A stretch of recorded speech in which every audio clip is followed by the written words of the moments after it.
Sometimes I think that we really have reached rock bottom, the very basement of the tacky and the tasteless when it comes to the Sussex duo.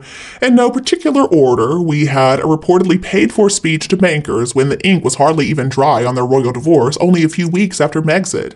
And then, of course, their lay it all out on the table Oprah interview they did. And let's not forget the podcast, the magazine outings, the 6 hours of Netflix whining, and of course we've got to include Harry's 400 and something pages of trashing his own family and the monarchy as a whole. Well, folks, if you thought that we had hit rock bottom before, I've got news for you. We have reached a whole new low when it comes to the gruesome twosome. So the day after the coronation, most journalists and TV commentators were just talking about how amazing the ceremony was and how we all watched history being made. But while all that was going on, what exactly has been happening with the royal traders over in Montecito, California? Well, we saw what appeared to be some social media sponsored content. Even though I'm guessing nobody really cared, we got to find out that Harry was wearing Christian Dior for the big day.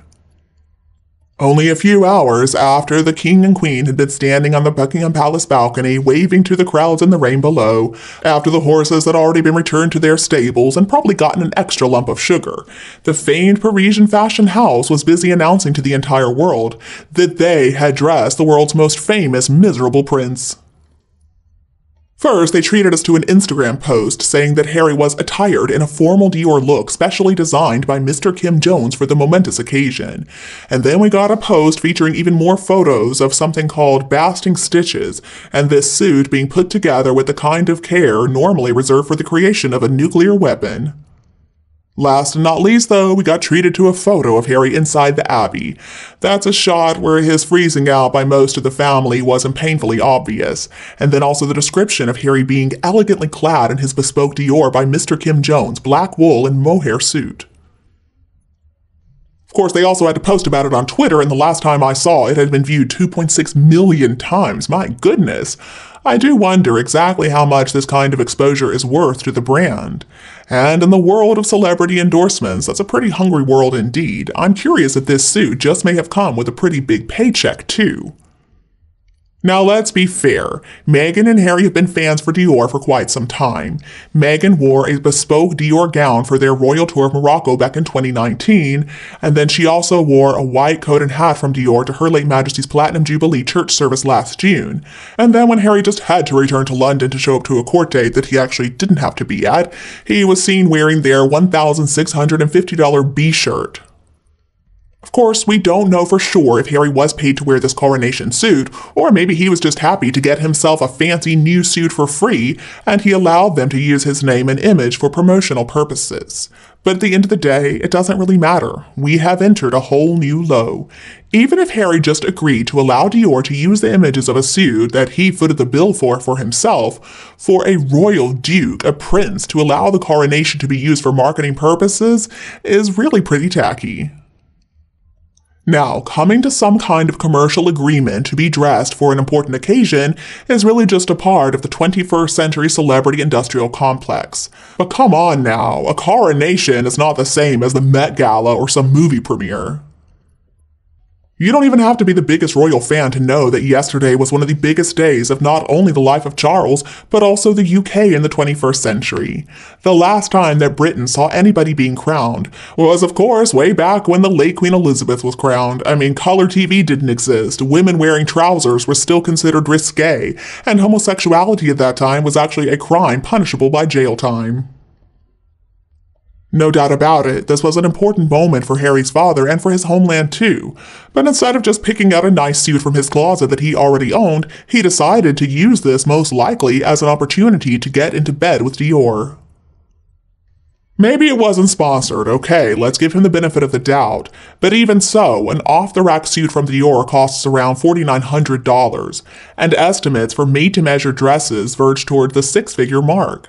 Just imagine how much a bespoke suit made by the house's head of menswear would set him back, if he paid full price for it, that is. Now, Alexander McQueen created Catherine, the Princess of Wales' gorgeous dress and also the headpiece, and her daughter Princess Charlotte's little miniature version too, but we have heard radio silence from them when it comes to social media. And then Bruce Oldfield designed Queen Camilla's dress. That was a beautiful confection, including little embroidered golden Jack Russells on the hem. There was not a single self-promotional post out there. The difference that I see is that Queen Camilla and Catherine have to play by the rules. I mean, they have to play by the rules when it comes to accepting things for free as a royal. So basically, whatever we see the two of them wearing, we know they have paid for it. And apparently this was something that Meghan had a big problem with. For her, it was just unacceptable that she was not allowed to keep all the luxury gifts that came her way. In 2021, The Sun reported that boxes of designer garments were sent to Kensington Palace for Meghan after she was unveiled as Harry's girlfriend. A source informed the paper, as an actress, it was perfectly acceptable to take freebies sent by fashion chains and designer labels, but Meghan had to be told it was not the done thing when you are a member of the royal family.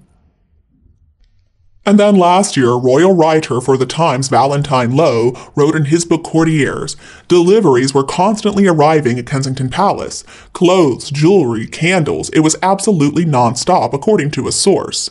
Now, apparently Meghan's personal assistant was punctilious in following the household rule that members of the royal family cannot accept freebies from commercial organizations. Her approach, he said, did not go down well with Meghan. Now, Harry tried to defend all of that in his book. He wrote, she shared all the freebies she received, clothes and perfumes and makeup, with all the women in the office.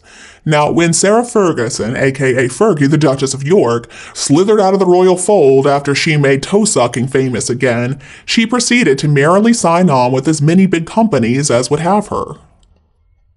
I mean, you name it, she had to deal with them. Weight Watchers, Wedgwood, the Home Shopping Channel.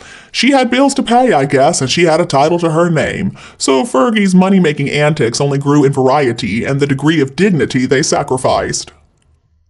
What these social media posts from Dior suggest, though, is that Harry may be dangerously close to following in Fergie's footsteps. Now, maybe this time around it's a French couture house, but still, it's a very slippery slope indeed. He may end up endorsing a juicer at the end.